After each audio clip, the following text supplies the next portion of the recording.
Record.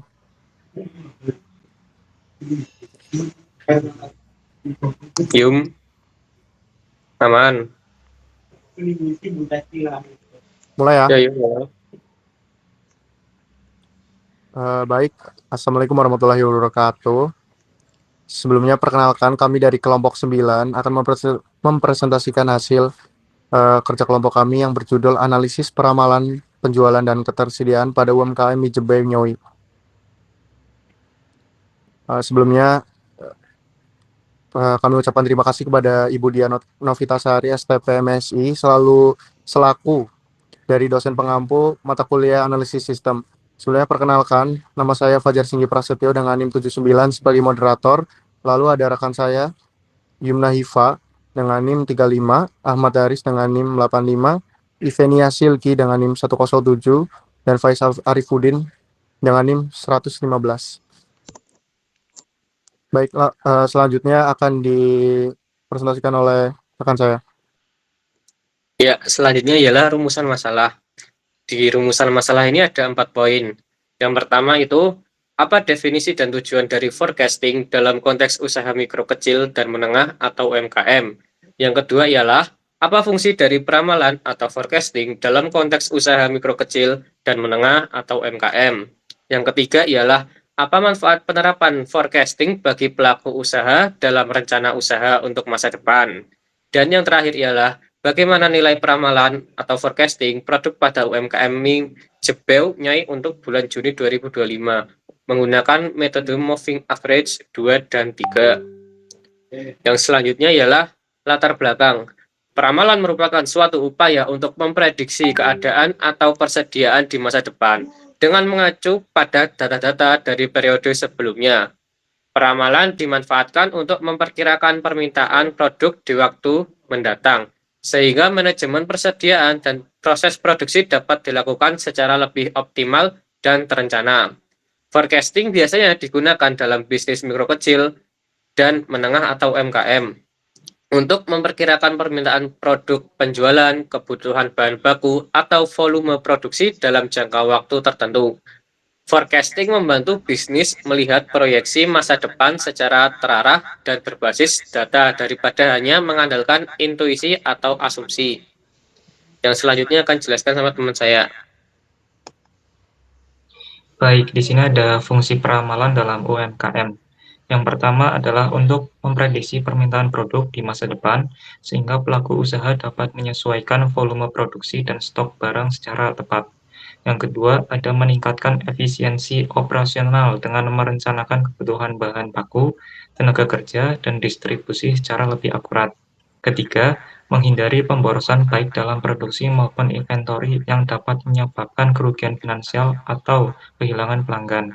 Yang keempat, ada mendukung pengambilan keputusan strategis, misalnya dalam penjadwalan promosi, perluasan usaha, dan penentuan target penjualan.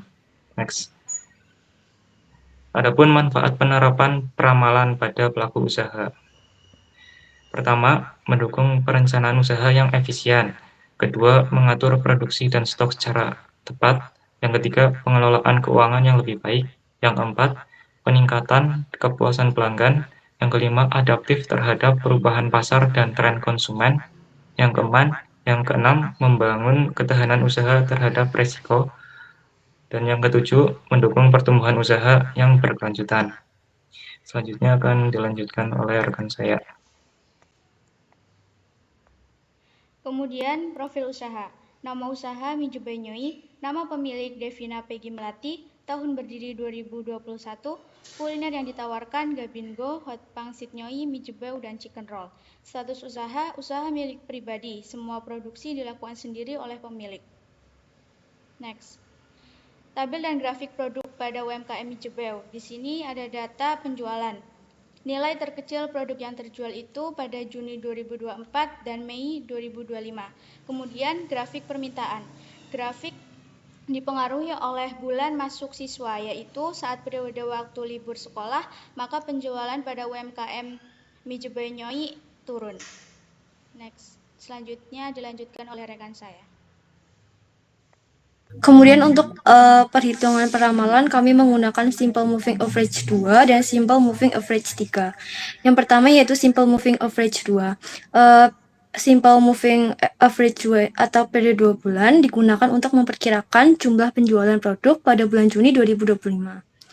Moving average dihitung dengan menghitung rata-rata data 2 bulan terakhir. Kemudian nilai error dihitung dengan cara mengurangi jumlah produk yang terjual dengan nilai moving average. Kemudian nilai SE dihitung dengan mengkuadratkan nilai error.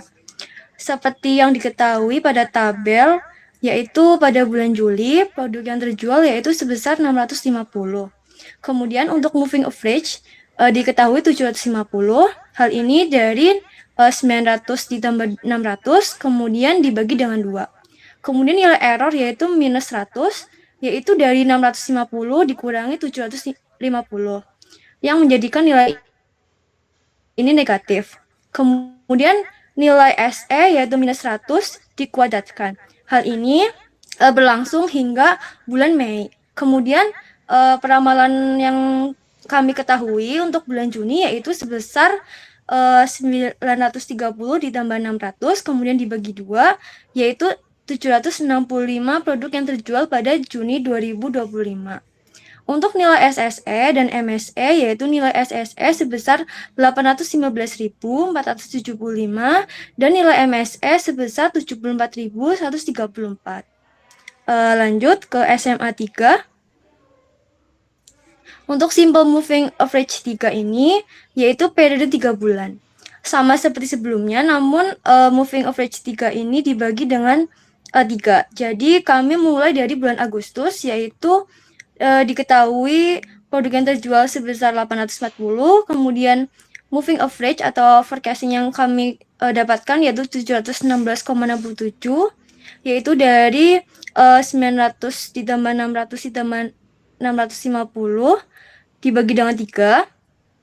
Kemudian nilai error yang diketahui yaitu sebesar 123,33 dan nilai SE sebesar 15.211,11.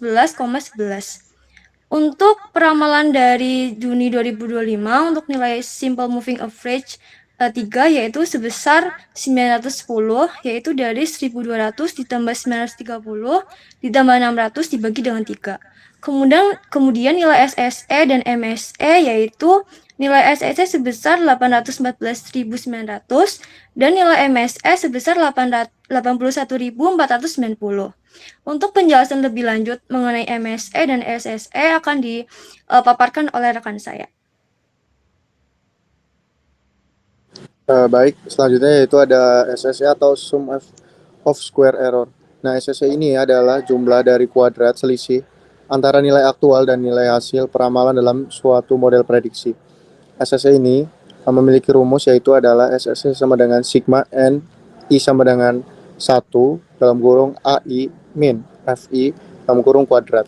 Nah, dengan keterangan AI adalah nilai aktual pada periode ke I, lalu FI adalah nilai hasil peramalan atau forecast pada periode ke I, N adalah jumlah periode pengamatan atau jumlah data yang dihitung.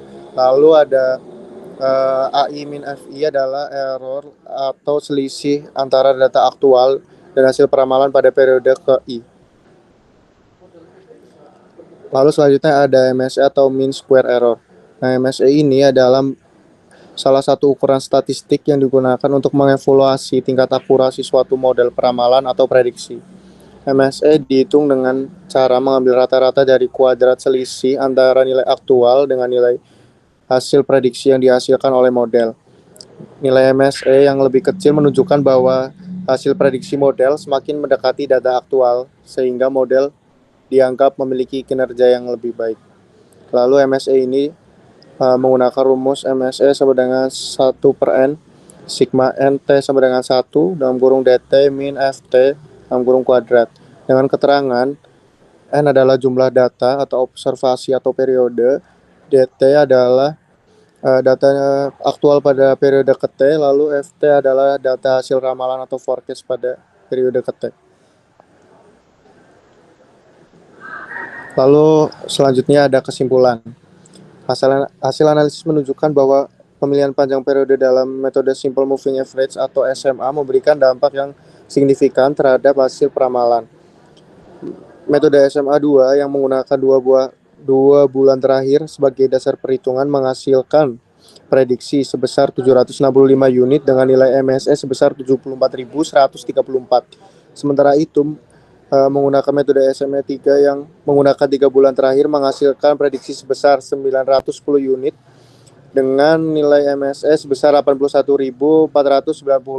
Nilai MSE yang lebih rendah pada SMA 2 mengindikasikan tingkat kesalahan rata-rata per periode yang lebih kecil, sehingga lebih akurat secara statistik. Namun demikian, SMA 3 memiliki keunggulan dalam mempertimbangkan tren pertumbuhan khususnya karena data bulan Maret 2025 menunjukkan adanya peningkatan penjualan yang signifikan.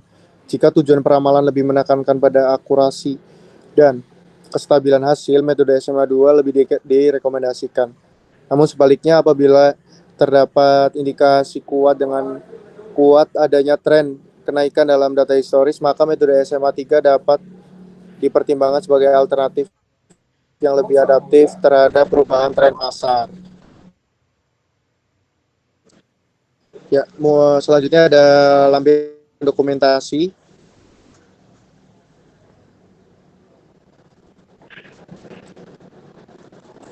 Baik, mungkin sekian dari kelompok kami. Mohon maaf bila ada kalimat atau perkataan yang mungkin tidak tepat. Kami mohon maaf. Terima kasih. Sekian dari kami. Wassalamualaikum warahmatullahi wabarakatuh.